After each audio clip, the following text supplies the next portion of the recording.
So, ఓం నమో భగవతే రుద్రాయ. మనం ఆరో అనువాకం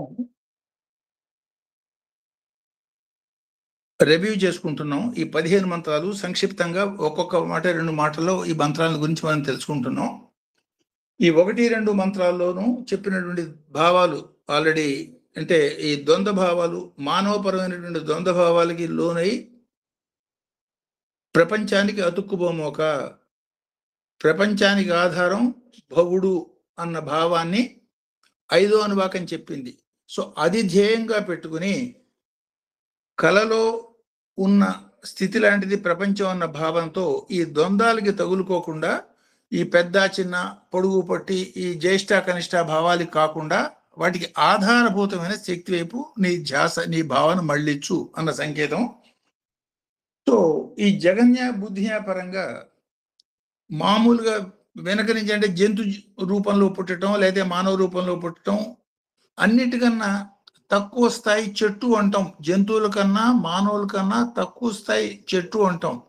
కానీ ఆ చెట్టు సూచించే సాధనాపరమైన పురోగతి భావాలు ఒకసారి మనం గుర్తు చేసుకునేటట్టయితే ఉన్న స్థానాన్ని వదలకుండా సూర్యాభిముఖంగా ప్రయాణం చేయటం అనేది మనం గమనిస్తాం. ఎన్ని అడ్డంకులు వచ్చినా సరే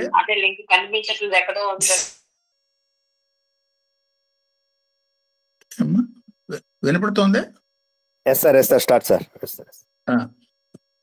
సో వృక్షం యొక్క లక్షణాన్ని ఎన్ని రకాల అడ్డంకులు వచ్చినా ఆ వృక్షంలో ఉన్నటువంటి జీవ చైతన్యం అన్ని అడ్డంకుల్ని అధిగమించుకుంటూ సూర్యాభిముఖంగా పోవటం అనేది దాని యొక్క ప్రధాన తత్వంగా కనపడుతుంది. మనంతా సాధన చేస్తున్నాం, సాధకులం, సాక్షాత్తు భగవంతుడి దగ్గరికి వచ్చాం. సాధనాముఖంగా మనం పోతున్న మిగతా సొసైటీని పట్టించుకోకుండా ఒక లక్షణం అడవులకి పోయి సాధనలు చేయటం, కొండలకి పోయి సాధన, ఇవన్నీ రకరకాలుగా చూస్తూ ఉంటాం. వృక్షం యొక్క లక్షణం చూస్తే ఎక్కడున్నా సరే భగవంతుడి నుంచి ఆ జ్యోతిర్మయమైన సూర్యుడి నుంచి తను పొందిన ఫలాలు తనకి పెట్టుకోకుండా సంపూర్ణ త్యాగభావంతో విశ్వం మొత్తానికి డిస్ట్రిబ్యూట్ చేస్తూ ఒక యోగిలాగా ఉండటం అనే ఒక లక్షణాన్ని మనం గమనిస్తాం. సో అట్లాంటి లక్షణాలతో నీలో ఉన్నటువంటి చైతన్యాన్ని భగవన్ముఖంగా ప్రబోధం చేసుకుంటున్నావా అన్న సంకేతాన్ని బుద్ధియ అనే మాటలో అంటే జగన్య బుద్ధియ అనే మంత్ర రూపంలో మనకి ఇండికేట్ చేయటంగా మనం చూడొచ్చు. అంటే జంతువుల కన్నా కూడా తక్కువ జీవ చైతన్యం ఉన్నటువంటి చెట్టు అది ఆదర్శప్రాయమైంది అనే మాదిరిగా మనం దీన్ని అన్వయించుకోవచ్చు. ఒకసారి భగవాన్ సత్యసాయిబాబా జీవితంలోకి మనం తొంగి చూసి జరిగిన సంఘటనలు గుర్తు చేసుకునేటట్టయితే అంతకుముందు ఓ సందర్భంలో మనం చెప్పుకుని ఉంటాం. రాజమండ్రి ఆ వైపు పోతున్నప్పుడు కాకినాడ రాజమండ్రి ఎగ్జాక్ట్గా నాకు ఆ ప్లేస్ గుర్తులేదు. ప్రత్యేకంగా సుబ్బారావు అనే ఒకతని ఇంటికి పోతారు స్వామి. వాళ్ళు చాలా న్యాచురల్గా సహజంగా చాలా ఆనందంగా ఆహ్వానిస్తారు. అంతా జరుగుతుంది. అరిగిపోయినాక ఇల్లు మంచి చెడ్డ ఇల్లు చూడటం అన్నీ చూసిన తర్వాత ఏమిటి ప్రత్యేకత అన్నాడు. ఆ ఇంట్లో ఒక దానిమ్మ చెట్టు ఒకటి ఉన్నది. ఎన్నో సంవత్సరాల మట్టి ఉన్నది దానిమ్మ చెట్టు. ఆ దానిమ్మ చెట్టుకి ఆ సంవత్సరమే ఒకే ఒక కాయ చాలా బ్రహ్మాండంగా కాచి పండి విరగబుచ్చుంది. ఇది చాలా ఆశ్చర్యం. ఇంతవరకు లేని ఈ సంవత్సరమే ఈ కాయ కాచింది, ఒకే ఒక కాయ పైగాను. ఆహా అట్లానా అని ప్రత్యేకంగా స్వామి దాని దగ్గరికి వచ్చి తెలియనట్టుగా చూసి దాన్ని బ్లెస్ చేసి ఇతరకు వచ్చారు. ఆ పండుని స్వామికి ప్రసాదంగా పెట్టారు. స్వామి అందులోంచి 2 గింజల నోట్లో కూడా వేసుకున్నారు. స్వామి ఇతరకు వచ్చిన తర్వాత ఆ చెట్టు ప్రాణం మెల్లిమెల్లిగా ఎండిపోయింది, ప్రాణం వదిలేసింది. తర్వాత స్వామి సందర్భంలో చెప్తూ అది వాళ్ళ వంశ పూర్వీకుడని, స్వామి వస్తున్న రాక గమనించి స్వామి కోసం ప్రతీక్షిస్తూ ఒక్కసారి స్వామి యొక్క అనుగ్రహం దృష్టి తన మీద పడితే జన్మ చరితార్థమై పునర్జన్మ రహితమైన స్థితి పోగలుగుతాం అని వెయిట్ చేస్తోంది. అందుకోసం స్వామి వచ్చారు అని. అంటే ఆ చెట్టు యొక్క తత్వం, ఆ త్యాగ తత్వము, అట్ ద సేమ్ టైం రుజుత్వము, జ్యోతిర్మయ మార్గ ప్రయాణము ఎట్లా మనిషిని ఏ స్థితికి తీసుకుపోతాయి అన్న సంకేతంగా దాన్ని మనం అన్వయం చేసుకోవచ్చు. సో ఇవన్నీ ఎవరికి అనేటట్టయితే కేవలం మానవుడికి మాత్రమే. చాలా తెలివిగల జంతువు మోక్షం పొందుతుందా? పొందలేదు. సాధారణమైన మానవుడు తన బుద్ధిని ఉపయోగించినట్టయితే పొందగలదు. కారణం ఏమిటి? ఆ శోభ్యతత్వం ఉన్నవాడు.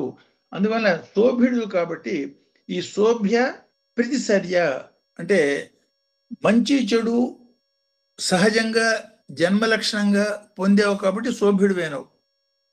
ఈ ప్రతిచర్య అనే దాంతో కలపడంలో అర్థం ఏమిటి?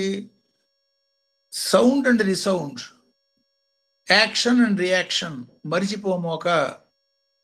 సో యాక్షన్ రియాక్షన్ మూలంగానే అనేక రకాలైనటువంటి స్థాయి భేదాలు ఉన్నటువంటి జన్మలు మనం సృష్టిలో మనం చూస్తున్నాం సుమా. లేకపోతే ఒక భగవంతుడి సృష్టి అందరూ సమానంగా ఒకే మాదిరి ఉండొచ్చు కదా. సో అది మనం ఒక మిషన్ లోంచి ప్రింట్ చేసిన వస్తువులు మనం చూసేటట్టయితే 100 కాదు, 1000 కాదు, 1,00,000 చూసినా సరే ఏమాత్రం అన్ని ముద్ర కొట్టినట్టుగా ఒకటే వస్తువు ఉంటాయి. కానీ మానవుల్లో చైతన్యం ఎందుకని రకాలుగా వేరువేరుగా ఉంటుంది? సాక్షాత్ భగవంతుడి సృష్టిలో అంటే ఒక మానవుడు సృష్టించినంత ఘనంగా భగవంతుడు సృష్టించలేకనా? అది కాదు అని అర్థం. ఎవరెవరు వాళ్ళ జన్మాంతర సంస్కారాల బట్టి అనేక జన్మల మిళితమైనటువంటి సంస్కారాల పరంగా ఎవడికి ఏ రకమైన పుష్టులు ఉండాలి, ఏది మంచి చెడులు ఉండాలి, ఏ మాదిరిగా పుట్టాలనేది వచ్చింది కాబట్టి పుట్టేదాకా నీ కర్మల పరంగా పుట్టావు. పుట్టిన తర్వాత నీ భావాన్ని సద్వినియోగం చేసుకుని వెనక జన్మల కర్మల్ని వాష్ చేసుకునే ప్రయత్నం చేస్తున్నావా? బురద తొక్కి వచ్చావు, బురద తొక్కి వచ్చాను అని ఇల్లంతా బురద కాలుతో తిరుగుతావా? రాగానే ఇమ్మీడియట్ గా వీలున్నంత దగ్గరగా ఉన్న వాటర్ తోటికి పోయి ఆ కాళ్ళు కడుక్కుని తర్వాత ఇంట్లో తిరిగే ప్రయత్నం చేస్తాం కదా. లౌకిక జీవితంలో కాలికంటిన బురద ఇల్లంతా అంటకూడదు అనే ఉద్దేశంతో కాళ్ళు కడుక్కుని మనం ఇంట్లో తిరుగుతున్నప్పుడు ఆ మాదిరిగా అనేక జన్మల సంస్కారంగా అంటుకున్న బురదని కడుక్కునే ప్రయత్నం చేస్తున్నావా? చేస్తే సాధకుడివి, లేకపోయేటట్టయితే సాధారణమైనటువంటి అనేక జంతుజాలంలో నువ్వు కూడా ఒకటివి అన్న సంకేతంగా. ఎందువల్ల? Action leads to reaction. Swami sound and resound, action reaction అనేక రకాలుగా చెప్పారు దీని గురించి. ఆ చెప్పినవన్నీ కూడా ఈ మంత్రపరంగా ఒకసారి మనం గుర్తు చేసుకోవచ్చు. సో తర్వాత నెక్స్ట్ ఉర్వరియాచ ఖల్యాచ. చూడటానికి ఇది సాధారణంగా ఏమిటి? ధాన్యము, ధాన్యపు రాశి. అదొక మంత్రమా? యాక్చువల్గా చూబి ఫ్రాంక్, ఏ గింజలైనా సరే ఒకసారి రాశిగా పోస్తే గింజలు అవుతుంది. అందులో ఇండైరెక్ట్ గా స్వామి ఇండికేట్ చేస్తున్నది ఏమిటి? మంత్రపరంగా ఆహార భద్రత, ఆహారంలోంచి ఆలోచన. అన్నాద్భవంతి భూతాని, మనకి సూక్తం చెప్పేది అది. అన్నాద్భవంతి భూతాని బానే ఉంది. పుట్టిన భూతం యొక్క లక్ష్యం ఏమిటి? అన్నంతో కాకుండా ఆనందమయ జీవితంగా అన్నమే భగవంతుడు, మనసే భగవంతుడు, బుద్ధే భగవంతుడు. ఈ స్టేజ్లో అండి ఆనందో బ్రహ్మ, అన్నం బ్రహ్మ నుంచి ఆనందం బ్రహ్మ దాకా పోయేదానికి మార్గం నీకు ఈ మానవ జన్మతోనే ఆహారం ద్వారా వస్తుంది అన్న స్పృహతో ఆహారం తీసుకుంటున్నావా? చాలా సింపుల్ గా స్వామి మనకేం చెప్తారు? గీతలో ఉన్నటువంటి బ్రహ్మార్పణం, బ్రహ్మహవి తీసుకుని భోజనం చేయండి. అనేక రకాల దోషాలు ఆహారానికి ఎట్లా అంటుకుని ఉంటాయో, పంట పండించిన దగ్గర నుంచి దానికి ఎన్నో రకాల మలాలు ఉంటాయి. అవన్నీ వాటి జోలికి మనం పోవట్లేదు ఇక్కడ. సో అన్ని రకాల మలాలు చూసినవాడు, వండినవాడు, దాన్ని పెంచినవాడు, ట్రాన్స్పోర్ట్ చేసినవాడు అని అనేక రకాల స్థాయిలో దానికన్నా మలినాలన్నీ పోకపోయేటట్టయితే ఆ మలినాలన్నీ నీ మనసుకు అంటుకుని ఆ మనసు ద్వారా వేరే జన్మకి కారణం అవుతుంది. కాబట్టి అన్నం అనేది పునర్జన్మకి కారణం కాకుండా ఉండాలంటే తీసుకోవాల్సిన జాగ్రత్తలు తీసుకుంటున్నావా? లేదా ఆటోమేటిక్గా పునర్జన్మకి దోహదం చేస్తుంది సుమా అన్న పదమైనటువంటి అన్వయం. యామ్య క్షేమ్యాలో అంటే పాత కర్మలను బట్టి అంటే అనేక ప్రతిచర్య అనుకున్నాం, సౌండ్ అండ్ రిసౌండ్ అనుకున్నాం. సౌండ్ అండ్ రిసౌండ్ మాదిరిగానే చేసిన కర్మ పక్కవాడు చూడలేదు కాబట్టి మనకేం ఇబ్బంది లేదు అనుకుని సాధారణంగా జనం తృప్తి పడుతూ ఉంటారు. ఎవడూ చూడకపోయినా సరే జగచ్చక్షువు అంటే సూర్యుడు భగవంతుడి యొక్క కన్ను అనటంలో ఉద్దేశం ఏమిటి? సూర్యుడిని చూడకుండా, సూర్యుడు లేకుండా ఉండే ప్రదేశం ఏదైనా ఉంటుందే? అగ్ని లేకుండా ఉండే ప్రదేశం ఏదైనా ఉంటుందే? అంటే మండుతుండేనే అగ్ని అని కాదు, మన 2 చేతులు రాస్తే వేడి పుడుతుంది. ఆ వేడి ఎక్కడి నుంచి వచ్చింది? అక్కడ అగ్ని ఉన్నది కాబట్టి అది వ్యక్తమైంది. కాబట్టి అగ్ని లేని చోటు, సూర్యరశ్మి, చంద్రకాంతి, సూర్యకాంతి పడని చోటు ఉండవు కాబట్టి వీళ్ళని జగచ్చక్షువులు అనటంలో, అంటే భగవంతుడి యొక్క చక్షువులు అనటంలో భగవంతుడి యొక్క దృష్టిని ఏది ఆపలేదు, సర్వం ఆయన దృష్టిలోనే ఉంటాయి అన్న పరమైనటువంటి అన్వయంగా నేను చేస్తున్న ప్రతి భగవంతుడు గమనిస్తున్నాడు అన్న ఎరుకతో జీవిస్తున్నావా అన్న పరమైనటువంటి అన్వయాన్ని ఆ మంత్రంలో మనం తీసుకోవచ్చు. ఒక సందర్భంలో స్వామి నా దృష్టిని ఏది ఆపలేదు అనుకుంటున్నారు, నేను మిమ్మల్నే చూస్తున్నాను, మిగతా చూడలేదు అనుకుంటున్నారు. ముందు కూర్చున్నవాడు చాలా దగ్గర ఉన్నవాడు, వాడికి పాద నమస్కారం దొరుకుతోంది, ముందు కూర్చున్నాడు కాబట్టి వాడికి దొరికింది, వెనక కూర్చున్నాం కాబట్టి నాకు దొరకలేదు, ఇట్లాంటి భావాలతో మీరు ఉంటున్నారు, అది కరెక్ట్ కాదని చెప్తూ ఆయన చేతి వేరి మీద ఒక చిలక వాలి ఉన్నది. ఆ సందర్భంలో ఆయన నేను చూస్తున్నాను చూడండి అన్నప్పుడు ఫోటో తీశారు ఎవరో. చేతి వేరి మీద చిలక ఉన్నది, చిలక స్వామి చూస్తున్నారు, స్వామి యొక్క కంటి చూపుకి చిలక అడ్డంగా ఉన్నది. అవతల నుంచి ఫోటో తీసిన వాడి ఫోటోలో ఈ చిలక ఒక గాజు బొమ్మలాగా ఆ గాజులో నుంచి స్వామి యొక్క కన్ను కనపడుతూ ఆ ఫోటో వచ్చింది. అంటే ఏమిటి అర్థం?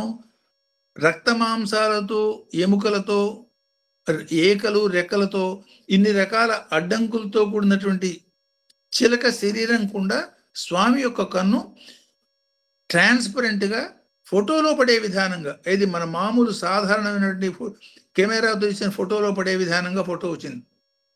కొంతకాలం స్టాల్లో ఆ ఫోటోలు ఉండేవి, ఈ మధ్యలో కనపట్టలేదు. I'm talking of quite some time back incident అది.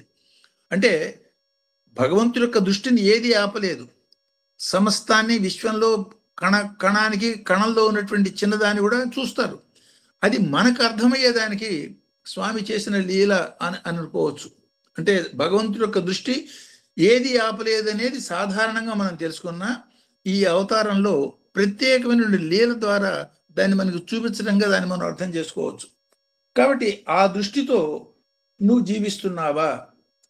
ఆహారం నుంచి దాని ప్రకారమే నీకు యామ్య క్షేమ్య లోకాలు, అంటే యమలోకం లేదు క్షేమలోకాలు అంటే పుణ్యలోకాలు అని ఒక మాదిరిగా ఆలోచించుకోవచ్చు. లేదు యమ నియమ సాధ్యాది యోగాంగయుక్త అని నియమితమైనటువంటి ఊర్ధముఖంగా నిన్ను తీసుకుపోయే నియమాలతో కూడిన జీవనంతో ముందు క్షేమలోకాలకి పోయినా దాన్ని వదలకుండా అక్కడితో ఆగిపోకుండా చేరవలసిన అల్టిమేట్ గమ్యం దాకా చేర్చేదానికి భగవంతుడు ఉన్నాడు సుమా, ఆ అవగాహనతో జీవించు అన్న పరంగా ఆ రెండు నామాల్ని, ఆ మంత్రాన్ని అన్వయం చేసుకోవచ్చు. సో ఈ ఉర్వర్య కళ్యాణి 7వ మంత్రాన్ని ఆహారం, ఆహార ప్రాధాన్యత, దాని యొక్క జన్మకారక శక్తి, సో ఈ అవగాహనతో ప్రాధాన్యత ఆహారానికి ఆధారమైన ప్రాధాన్యత. ఇప్పుడు భగవంతుడిని మనం ఆశ్రయించినప్పుడు వచ్చే స్థితిని గురించి దానిలో కూడా మనం ఇట్లా అర్థం చేసుకోవచ్చు. ఆఫ్టర్ ఆల్ భూదేవి అంటే ఏమిటి? పంచభూతాల్లో కూడా చిట్ట చివరిది. పంచబ్రహ్మల్లో చిట్ట చివరి బ్రహ్మ, ఆ సృష్టిలో వచ్చిన పంచభూతాలు, ఆ పంచభూతాల్లో చిట్ట చివరి భూతం భూదేవి.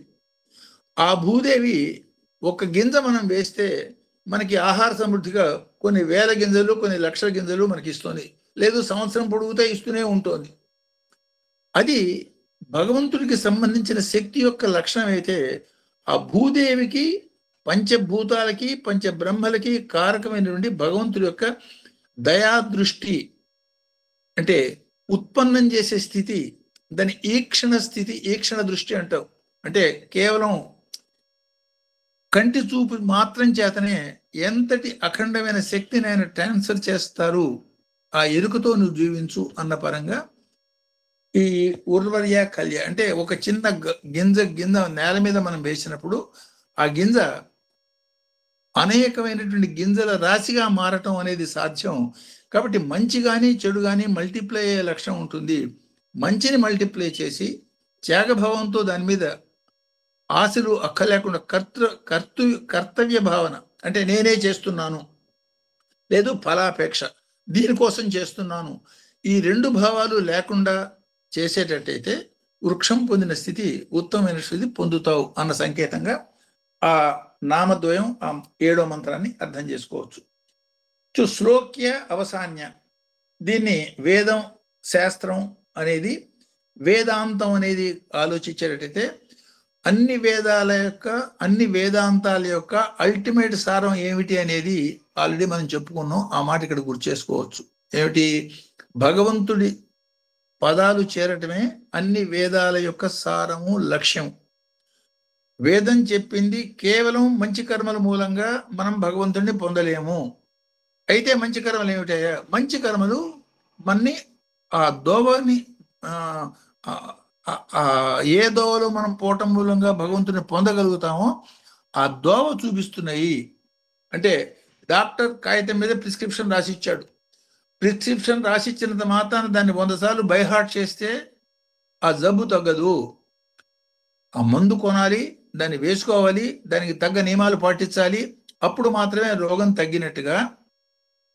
సో ఈ వేదాలు కానీ శాస్త్రాలు కానీ గమ్య నిర్దేశం చేస్తాయి. ఎట్లా చేస్తే ఏమవుతుంది, వివరాలన్నీ మనకి చెప్తాయి తప్ప ఆ పుణ్యకర్మల మూలంగా, కేవలం వేద శ్రవణం మూలంగా లేదా వేద పఠనం మూలంగా పొందవలసింది పొందలేడు సుమా. దాన్ని అర్థం చేసుకుని ఆచరణలో పెట్టి పొందవలసిన ఫలితం పొందు. అందుకనే వేదంతో ఆగిపోకుండా ఉపనిషత్ భావన, వేదాంత భావన అని వచ్చింది. సో ఈ వేదాంతాలన్నీ కూడా భగవంతుడి అడ్రస్ చెప్తాయి. కానీ ఆ ప్రయత్నం చేసి పట్టుకోవాల్సింది నువ్వేను అన్న సంకేతంగా ఈ 2 నామాల్ని, శ్లోక్య అవసాన్య అనే 8వ మంత్రంలో ఉన్న నామాల్ని మనం అర్థం చేసుకోవచ్చు. సో దీన్ని మళ్ళీ ఇక్కడ వన్య కక్షాపరంగా దాన్ని సాకారం, నిరాకారం అనుకోవచ్చు.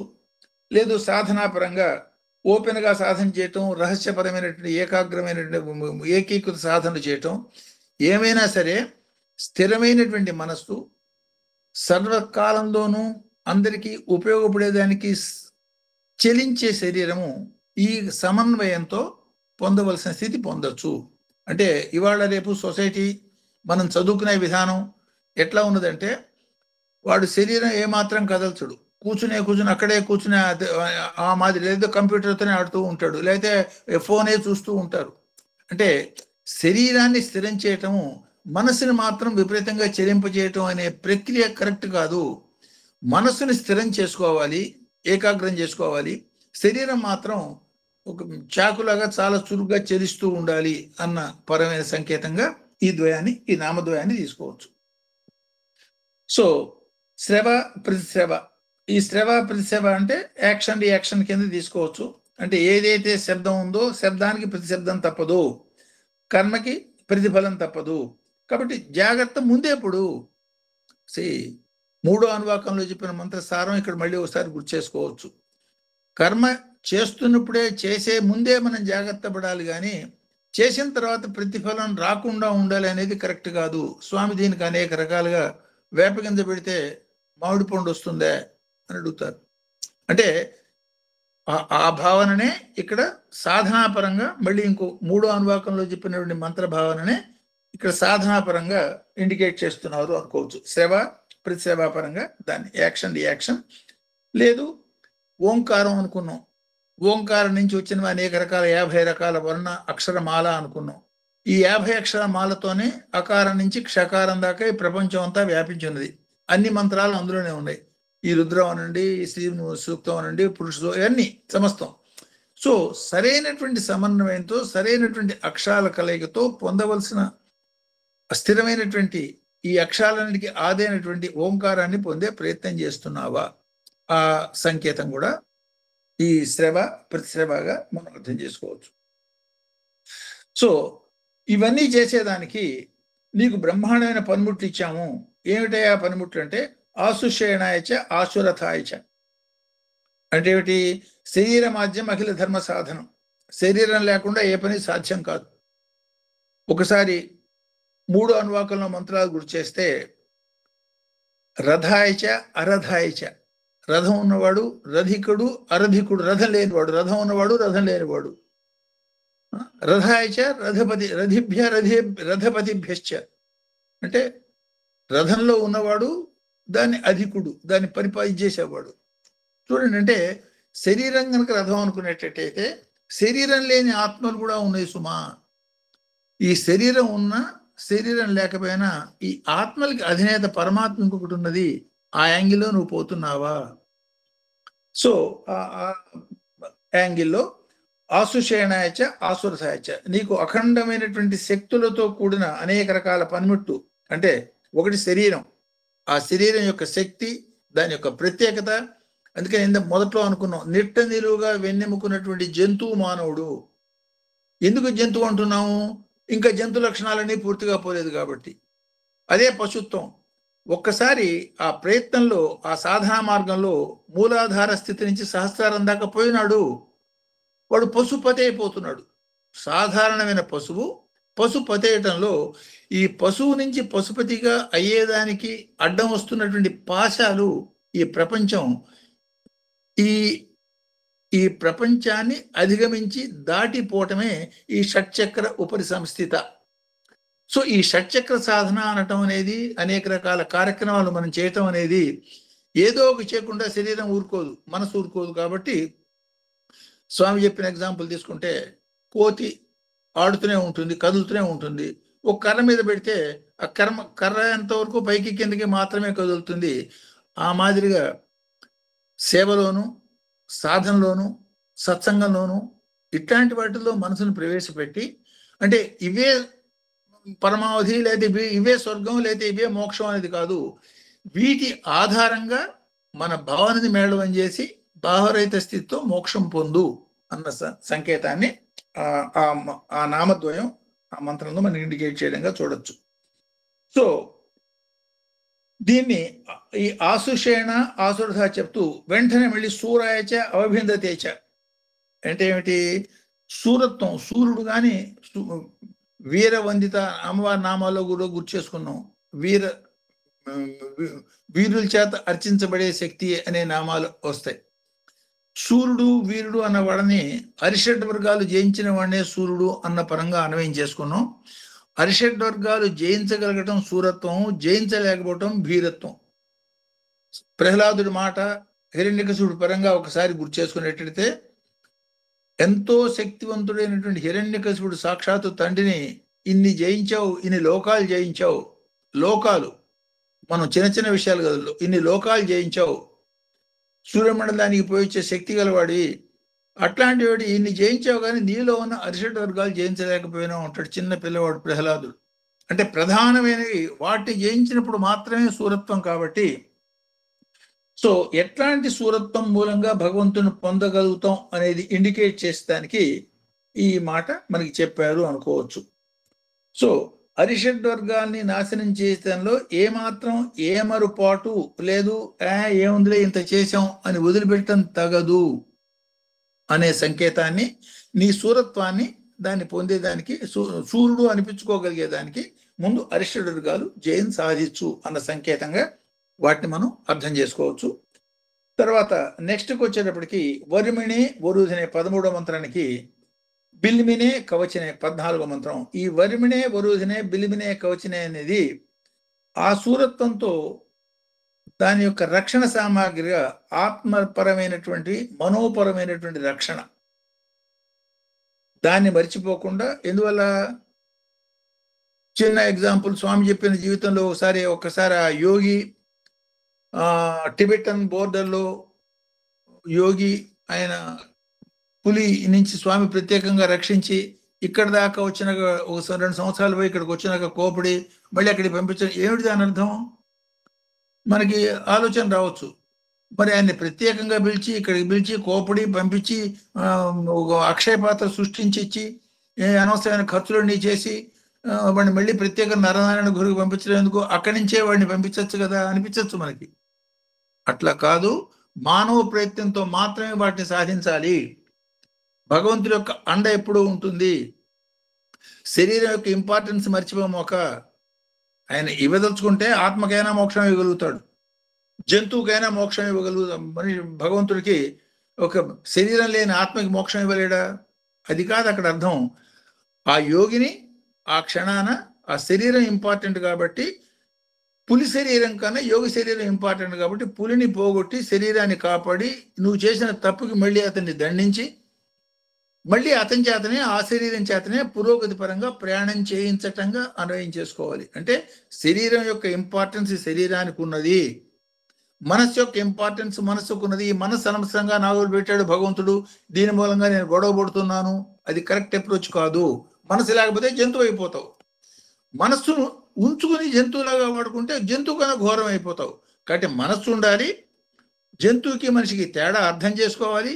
అర్థం చేసుకున్నావు కాబట్టి జంతు లక్షణాలు వదిలిపెట్టి ముందు మానవ లక్షణాలు, మానవ లక్షణాలతో ఆగకుండా దైవ లక్షణాలు, అక్కడితో కూడా ఆగకుండా సంపూర్ణమైన త్యాగంతో భగవంతుడి లక్షణాలు పొందేదానికి ప్రయత్నం చేసి వీటన్నిటిని వదిలిపెట్టి ఆ నిరాకార పరబ్రహ్మ స్థితికి పోవాలి అన్న సంకేతంగా ఆ నామద్వయాన్ని, అంటే రక్షణ అనేది పురోగతి కోసం అనుకున్నాం. కేవలం ఉట్టి రక్షణ ఎందుకు? సపోజ్ ఆ పులిని శరీరాన్ని రక్షించారు, తర్వాత చాలా సుఖంగా రాజస్థానాల్లో అన్ని భోగాలు అనుభవించుకుంటూ రాజులందరి యొక్క పాద నమస్కారాలు తీసుకుంటూ తిరుగుతున్నాడు ఈయన. ఆ తిరుగుతున్నవాడు 2 ఏళ్ళు పోయినాక పుట్టపర్తి రంగాన్ని ఎందుకు కోపడ్డారు? బతికిచ్చారు, బాగానే ఉన్నది. పుల్ని చంపించారు, బతికిచ్చారు, వాడికి ఏదో మంచి యోగం వచ్చింది, కళ్ళు మూసుకుని దీక్ష సమాధిలోకి వెళ్ళిపోయినాడు, గొప్ప విషయం. అంతటితో ఆగిపోమాక ఎంతటి గొప్ప సంపాదనైనా సరే అట్లాంటి జీవితంలో క్షయమైపోతుంది. పురోగతి మీదనే ధ్యేయం ఉండాలి, మిగతా అన్నిటి మీద వదిలిపెట్టుకోవాలి అన్న సంకేతాన్ని ఆ కథలో అంతటి యోగికి ఎట్లాంటి సూచన ఇచ్చి ఎట్లా పంపించి సాధనోన్ముఖుని చేశారు. మనం అర్థం చేసుకునే దానికి దాన్ని లీలగా చేశారు, బయటకు వచ్చేట్టు చేశారు. అంటే ఎన్ని వేల మందికి చేశారో, ఎన్ని లక్షల మంది యోగులు ఏమైపోయినారో మనకి తెలియదు.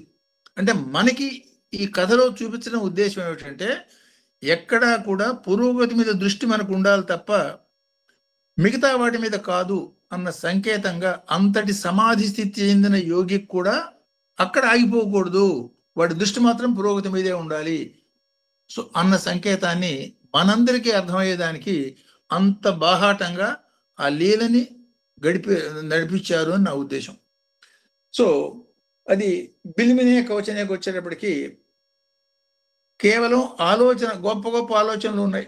అది చేద్దాం, ఇది చేద్దాం, స్కూల్ పెడదాం, 100 మందికి మెయిల్ చేద్దాం, 1000 మందికి భోజనం పెడదాం, లేకపోతే 10 సార్లు రుద్రా, ఇవన్నీ ఆలోచనలు ఉన్నాయి, బాగానే ఉన్నాయి.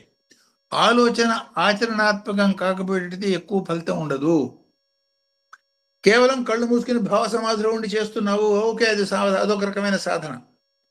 సాధారణమైనటువంటి జీవితంలో సమాజంలో మనం బతుకుతున్నప్పుడు సమాజపరంగా చేసినటువంటి ఆలోచనని పాజిటివ్ ఆలోచనలకి కార్యరూపం ధరించే విధానంగా నీ సాధన ఉండాలి.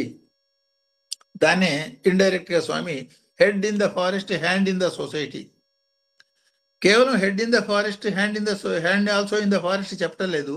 హ్యాండ్ ఇన్ ద సొసైటీ అనటంలోనే సమాజానికి మనం చేయవలసింది చేస్తున్న దృష్టి మాత్రం దాని మీదే ఉండాలి అన్న పరమైనటువంటి అన్వయంగా రక్షణ అనే దానికి శిరస్త్రాణం అంటే కేవలం తలకాయని రక్షించుకోవటం కాదు, ఆ తలలో కలుగుతున్నటువంటి ఆలోచనని రక్షించడం అన్నప్పుడు ముందు సంఖ్యాపరంగా ఆలోచనల సంఖ్యను తగ్గించటం, అంటే ముందు సంఖ్యాపరంగా ఆలోచనలని ముందు పాజిటివ్ ఆలోచనలు చేయటం, నెగిటివ్ ఆలోచనలు 0 చేయటం, 0 అయినాక ఈ పాజిటివ్ ఆలోచనలు కూడా సంఖ్యను తగ్గించటం, ఆ తగ్గించటంలో కూడా చిట్ట చివరికి ఒకే ఒక లక్ష్యానికి చివరికి ఆ లక్ష్యం కూడా అధిగమించినప్పుడు, లక్ష్యం అధిగమించిన వాడికి ఇంకా లక్ష్యం ఉండదు.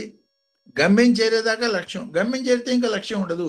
సో గమ్యం లక్ష్యం పెట్టుకుని గమ్యం చేరేటప్పుడు గమ్యం చేరటం పూర్తి అయిపోయినాక గమ్యం అనే మాట కూడా లేని స్థితి పొందేదాకా నీ సాధన ఆగకూడదు అన్న సంకేతాన్ని అందులో మనం చూడొచ్చు. బిలిమినే కవచనే. సో చిట్ట చివరికి వచ్చేటప్పటికి మళ్ళీ ఈ పై 14 మంత్రాల సారంగా శృతసేన, నీ శరీరంలోనే నీకు ముఖ్యాతి ముఖ్యమైనటువంటి, నీ ఆత్మకి ముఖ్యమైనటువంటి అనుచరులుగా శరీరము మనసు ఇచ్చాను సుమా. దీన్ని అమ్మవారి నామాల్లో మనం లలితా పరమేశ్వరి సంకల్ప మాత్రం చేతనే భండాసురుడిని ఒక్క క్షణంలో చంపేయచ్చు. భండాసురుడు అంటే మూర్ఖుడు, అంటే మూర్ఖత్వం అంటే ఇప్పుడు ప్రపంచంలో మనమంతా ఉన్నాం, మనమంతా రిప్రజెంటేటివ్స్ కింద అనుకోవచ్చు.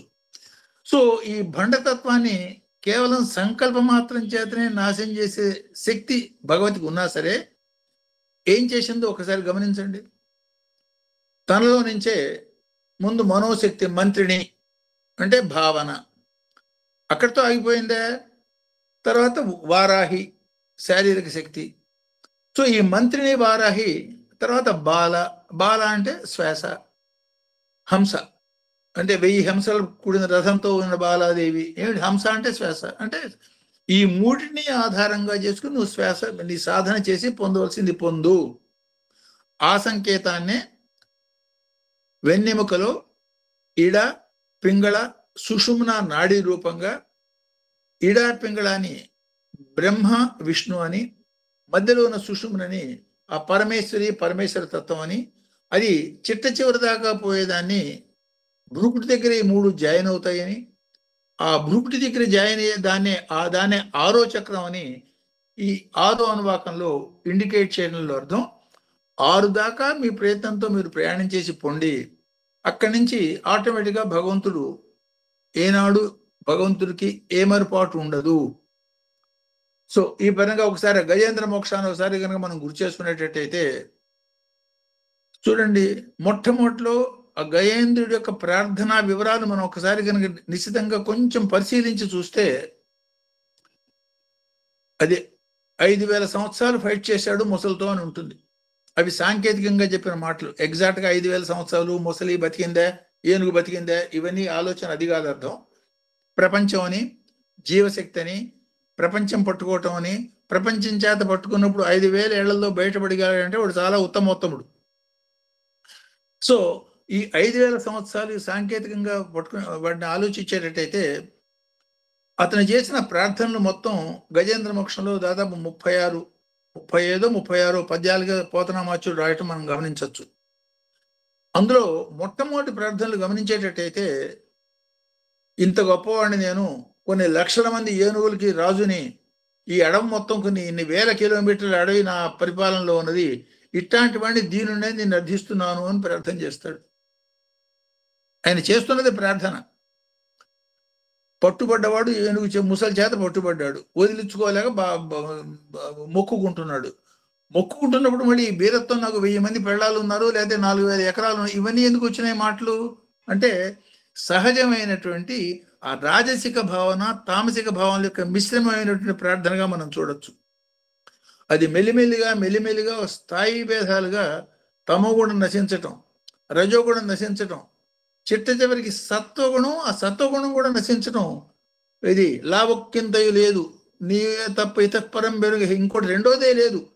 ఆ స్థితికి వచ్చినప్పుడు అప్పుడు భగవంతుడి యొక్క కృప కూడా ఏది సిరికించప్పుడు శంకు చక్కరేమని చేదోయి సంధించడం అంటే నిజంగా తను సిరి లక్ష్మీ నారాయణుడు వేరువేరా చెప్పడం అంటే భగవంతుడి యొక్క ఆర్ద్రత ఎంత తీవ్రంగా ఉంటుంది మనకి చెప్పేదానికి చెప్పిన మాట. శంకు చక్రములు చేదోయి ధరించడం ఏమిటి దాని అర్థం అంటే ఏమీ లేకుండా సంకల్ప మాత్రం చేతనే చేయగలుగుతాడు. ఆ సంకల్పం ఎప్పుడు వస్తుంది? నీ ఆర్ద్రతను బట్టి వస్తుంది. ఆర్ద్రత ఎప్పుడు వస్తుంది? త్రిగుణాతీత స్థితి పొందినప్పుడు వస్తుంది అన్నటువంటి సమన్వయంగా దీన్ని పొందేదానికి అఖండమైనటువంటి అందరూ మెచ్చుకోదగ్గటువంటి శృతసేన అన్ని రకాల విభూతులతో కూడిన శరీరము మనస్సు అనే 2 గొప్ప గొప్ప పనిముట్లు నీకు ఇచ్చాను. అందులో చలించే భాగాలు ఉన్నాయి, స్థిరమైన భాగాలు ఉన్నాయి. ఈ 2 రకాల భాగాల్లోనూ నా శక్తే మిళితమై ఉన్నది. దేన్ని ఎట్లా వాడుకోవాలో దాన్ని ఎట్లా వాడుకుని పొందవలసిన పురోగతి పొందుతున్నావా? స్వామి చెప్పిన ఎగ్జాంపుల్ మళ్ళీ ఇక్కడ ఒకసారి గుర్తు చేసుకుంటే, కామన్ సెన్స్ ఉన్నవాడి అడ్మినిస్ట్రేషను, కామన్ సెన్స్ లేనివాడి అడ్మినిస్ట్రేషన్ అని స్వామి చెప్తూ, ఒక దగ్గర ఆవు ఉన్నది, గుర్రం ఉన్నది. వాడి కామన్ సెన్స్ లేని వాడి దగ్గర ఆవు గుర్రం ఉంటే అది చతుష్పాదే ఇది చతుష్పాదే అని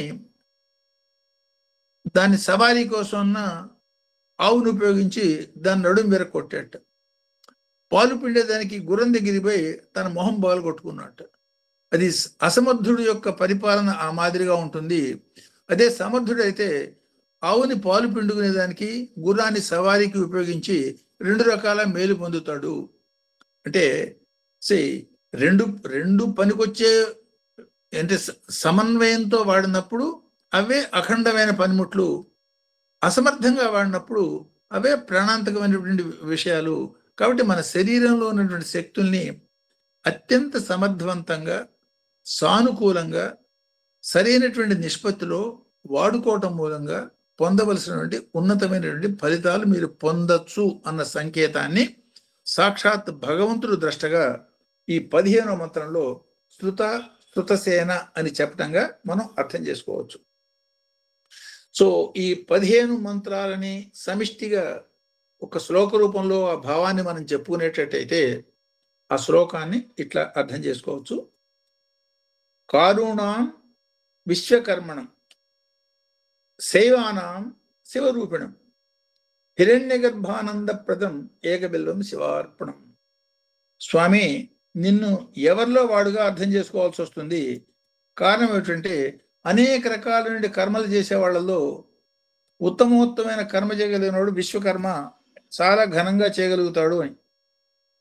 సో కర్మ చేయకుండా జన్మ పూర్తి కాదు. కాబట్టి ఆ కర్మ చేసేటప్పుడు ఏ కర్మ ఎట్లా చేయాలో ఆ చేసే విధానంగా విశ్వకర్మ, నువ్వు ఏ పని చేయించాలన్నా విశ్వకర్మని పిలిచి పనులు చేస్తూ ఉంటావు. ఈ శారంగము, పినాకము, ఇవన్నీ గాంధీవం, ఇవన్నీ తయారు చేసిన కూడా విశ్వకర్మ అంటారు. విశ్వకర్మ అంటే భగవంతుడే కర్మని పర్ఫెక్ట్గా చేసేదానికి ఎత్తినటువంటి రూపం అన్నగా ఒక అవతారంగా భావించవచ్చు మనం. సో నేను కర్మ చేసేటప్పుడు విశ్వకర్మలాగా దేన్ని ఎంతవరకు చేయాలో, ఎట్లా చేయాలో అంత పర్ఫెక్ట్గా చేసే స్థితి నాకు ఇవ్వు. సో నిన్ను ఆరాధిస్తున్నాను, శివుడిగా నిన్ను ఆరాధిస్తున్నాను, పార్వతీ పరమేశ్వరుడిగా ఆరాధిస్తున్నాను, సాయి ఈశ్వరుడిగా ఆరాధిస్తున్నాడు. నిన్ను ఆరాధించేటప్పుడు నాకు నీకు తేడా లేదు, నేనే శివరూపుణ్ణి అన్న భావంతో ఆరాధించగలిగిన శక్తి నాకు ప్రసాదించు. ఈ మాదిరిగా వేయటం మూలంగా నేను పొందగలిగిన హిరణ్య గర్భానంద స్థితికి నన్ను ప్రాప్తుణ్ణి చెయ్యి. దీనికోసం ఈ త్రిగుణాతీతమైన నీ స్థితి పొందేదానికి త్రిగుణాలతో ఉన్న నేను త్రిదళాలతో ఉన్న బిల్వపత్రాన్ని నీ పాదాలకి సమర్పించుకుంటున్నాను అన్న పరంగా ఈ అనువాకంలో ఉన్నటువంటి 15 మంత్రాల సారాన్ని ఇట్లా దీన్ని మనం అర్థం చేసుకోవచ్చు. సో ఇక్కడ దీన్ని ఆపుతాను. దీనిలో ఏదైనా సందేహాలు కానీ, ఫర్దర్ ఎనీ ఎలాబరేషన్, ఏదైనా ఒక పర్టికులర్ మంత్రాన్ని లేదు దానికి 5వ మంత్రం లేదు 1వ మంత్రం 2వ అనువాకం, కనెక్టివిటీ ఏదైనా కావాలి, అక్కడ ఏదైనా క్లారిఫికేషన్ ఎక్స్ట్రా కావాలి అనేటట్టయితే those points you can ask me, those points we will discuss. అందరికీ నమస్కారం.